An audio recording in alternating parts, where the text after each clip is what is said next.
কবিতাৰ শিৰোনাম নীলাখামৰ ভাজৰ পৰা। নীলাকাশ, তুমি কুশলে আছানে?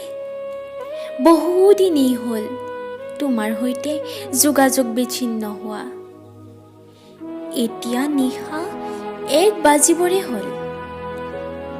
নিদ্ৰা দেৱীৰ কোলাত সকলো নিশ্চুপ।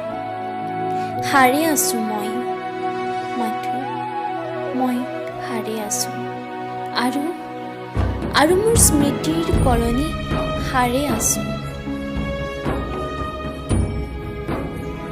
সোঁৱৰণিৰ তপত মৰুভূমিত নিশাৰ নিঃশব্দতাৰ পৰিধি ভেদি আজি উলিয়াই ল'লোঁ তাহানিতেই তুমি লিখা নীলাখামৰ চিঠিবোৰৰ এখনি এখনি কৰি। তুমিতো কোৱা নাছিলা কাহানিও সেই কথা য'ত লাগি আছিল হৃদয়ৰ সেউজী বসন্ত। এডাল কোমলীয়া কাঁইটৰ আঘাতত এতিয়া তেজেৰে তুমৰলি হ'ল মোৰ তেজ ৰঙা কেঁচা কলিজাখনি।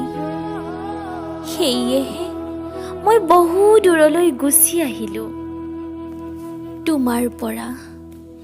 দুখ নকৰিবা, সংকট আৰু অনিশ্চয়তাৰ মাজত থকাতকৈ আশাবোৰক জলাঞ্জলি দিয়াই ভাল। লগ হ'ম কেতিয়াবা কোনোবা অচিন উপত্যকাৰ পাৰত, অথবা এখন অচিন নদীৰ কোনোবা চিনাকি ঘাটত।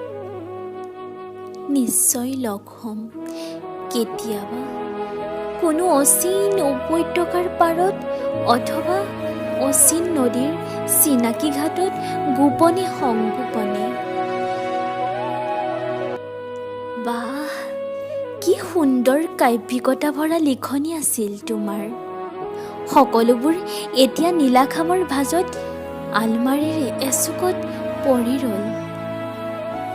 শেষত তোমালৈ মোৰ হিয়া ভৰা অকৃত্ৰিম মৰম থাকিল আৰু সদায়েই থাকিব। ইতি তোমাৰ মৰমৰ